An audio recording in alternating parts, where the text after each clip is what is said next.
नमस्कार, मैं हूं आपके साथ मेनका चौधरी और आज हम बात करेंगे धर्मांतरण के टूलकिट की पूरी पड़ताल करेंगे।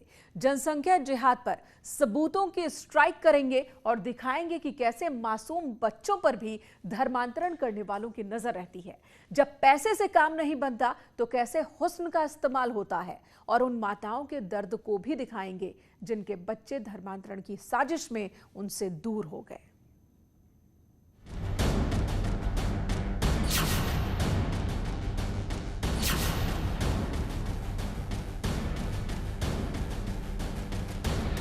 अब वो किस तरीके से कनेक्ट हुए हैं हम लोग समझ नहीं पाया। बस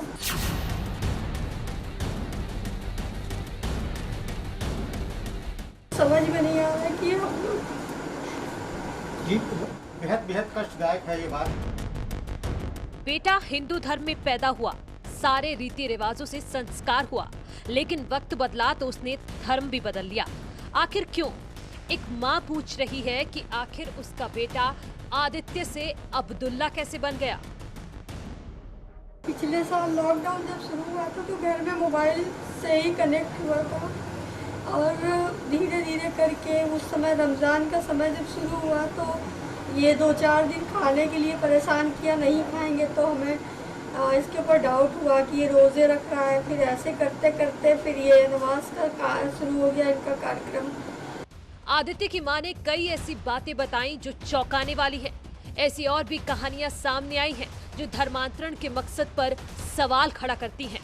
आज हम उन्हीं मकसद का खुलासा करेंगे और धर्मांतरण के सबूत भी दिखाएंगे।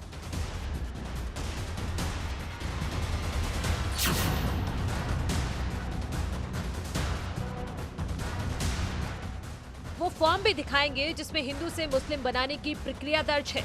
उस कबूलनामे को भी सुनाएंगे जिसमें साफ साफ डंके की चोट पर बताया जा रहा है कि कैसे हजारों लोगों का धर्मांतरण किया गया।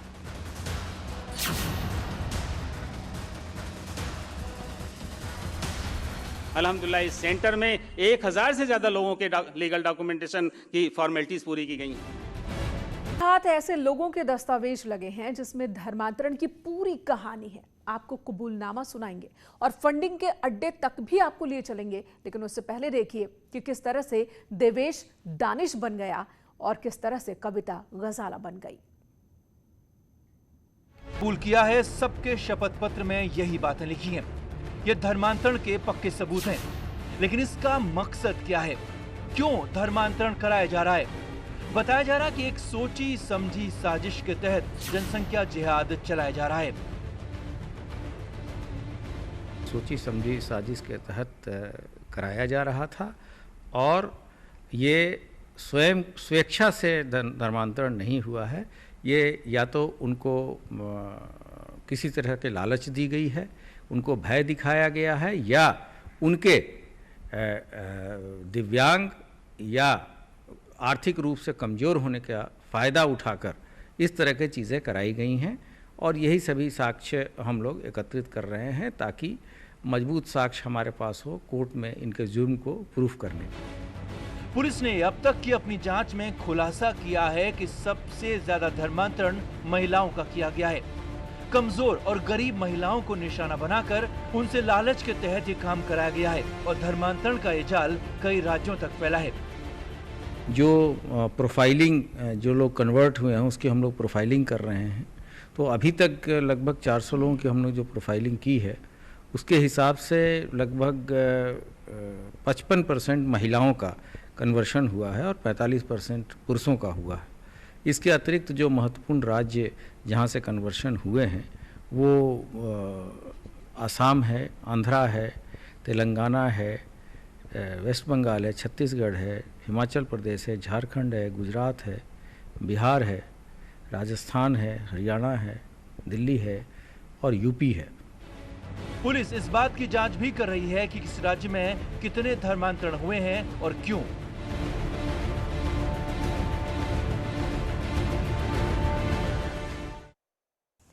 धर्मांतरण को लेकर उमर गौतम का एक पुराना वीडियो सामने आया है जिसमें वो धर्मांतरण कराने की बात को कबूल कर रहा है। वो बता रहा है कि कैसे उसने हजारों हिंदुओं का धर्म परिवर्तन करवाया। इस वीडियो को देखने के बाद आप धर्मांतरण के मकसद को समझ सकते हैं।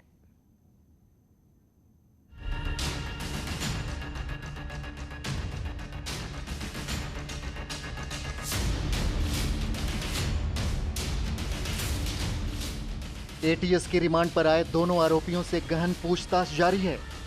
इस बीच उमर गौतम का पुराना वीडियो सामने आया है। दिल्ली के जामिया नगर में दावा सेंटर चलाने वाले उमर ने धर्म परिवर्तन को लेकर कई खुलासे किए हैं। इस वीडियो में वो सभी बातें कबूल कर रहा है जो अवैध धर्मांतरण का सबसे बड़ा सबूत हो सकता है। अल्हम्दुलिल्लाह इस सेंटर में 1000 से ज़्यादा लोगों के लीगल डॉक्यूमेंटेशन की फॉर्मेलिटीज़ पूरी की गई हैं। अभी आप आज ही की डेट में एक लड़की सुप्रिया आयशा नाम की जो MSc B.Ed है कानपुर से, CJM कोई यूनिवर्सिटी है, चंद्रशेखर आज़ाद यूनिवर्सिटी होगी, वहाँ से, और अभी उसने आज की ही डेट में, अब तो शायद डेट भी बदल जाएगी, उसने टाइम्स ऑफ इंडिया में जाकर के अपना change of name, change of religion का ऐड दिया है। कल या परसों आप उसको देख सकते हैं क्लासिफाइड कॉलम में। ऐसे कितने केसेज हैं। यूपी में धर्मांतरण का रैकेट पहले से ही चल रहा है। उमर ने यह भी कबूल किया कि यूनिवर्सिटी में 7 लोगों को धर्म परिवर्तन कराया, जिसमें गोरखपुर का रहने वाला उसका यादव दोस्त भी था। मैंने कभी तसव्वुर नहीं किया था, लेकिन अल्हम्दुलिल्लाह उस यूनिवर्सिटी में अल्लाह ने ये तौफीक दी और फिर मैंने अपने दोस्तों को दावत दी, तो उसी यूनिवर्सिटी में अल्हम्दुलिल्लाह 7 लोगों ने इस्लाम की गवाही दी। उनमें से एक हमारा दोस्त था गोरखपुर का रहने वाला, यादव घराने का। उसने कहा कि जब गौतम साहब उमर साहब हो गए हैं तो मैं भी इस्लाम ले आता हूँ। इतनी उसको मोहब्बत थी उसका। और न्यूज़ 18 ने अभी तक आपको दिखाया धर्मांतरण के सबूत, कबूलनामा और मकसद, लेकिन अब आपको लेकर चलते हैं उस जगह पर जहां से फंडिंग होने की बात की जा रही है।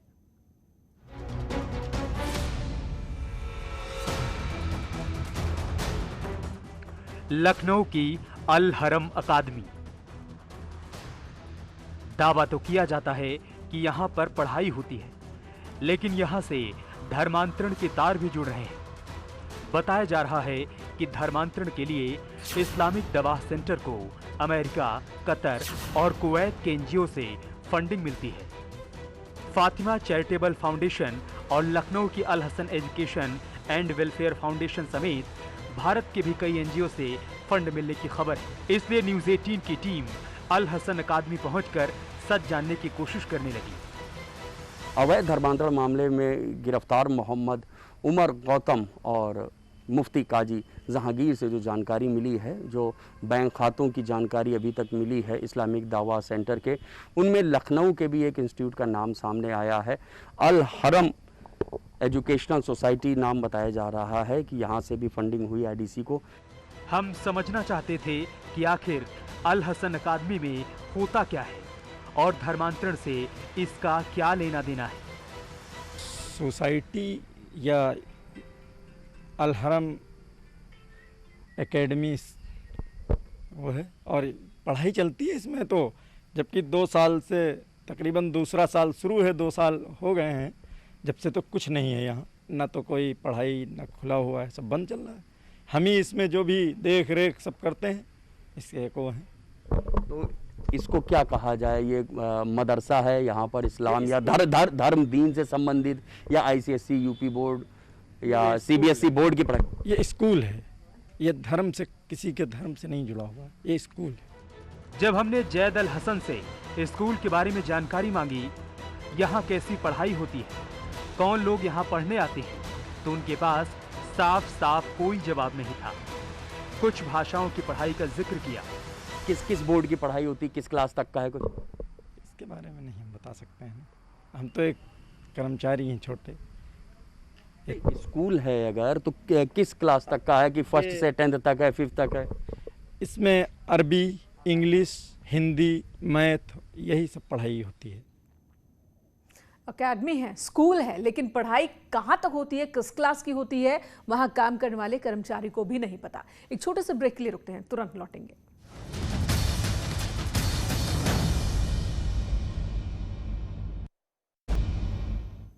यूपी एटीएस ने धर्मांतरण गैंग, एक बड़े गैंग का पर्दाफाश किया और अभी तक जो जांच के दौरान बातें निकल कर आ रही हैं और जिसकी लोग आशंका जता रहे हैं, अगर वो सच है तो चिंता की बात है। संविधान भी धर्म की इजाजत देता है कि कोई भी अपना धर्म परिवर्तन कर सकता है, लेकिन लालच में या जनसंख्या बढ़ाने के लिए धर्म परिवर्तन की इजाजत कहीं नहीं है। नोएडा और कानपुर से जो स्टडी इस वक्त सामने आ रही है, उसमें भी प्रलोभन की बात कही गई है। बताया जा रहा है कि नोएडा का दर्श सक्सेना एक मुस्लिम लड़की की बातों में आकर धर्म परिवर्तन कर चुका है।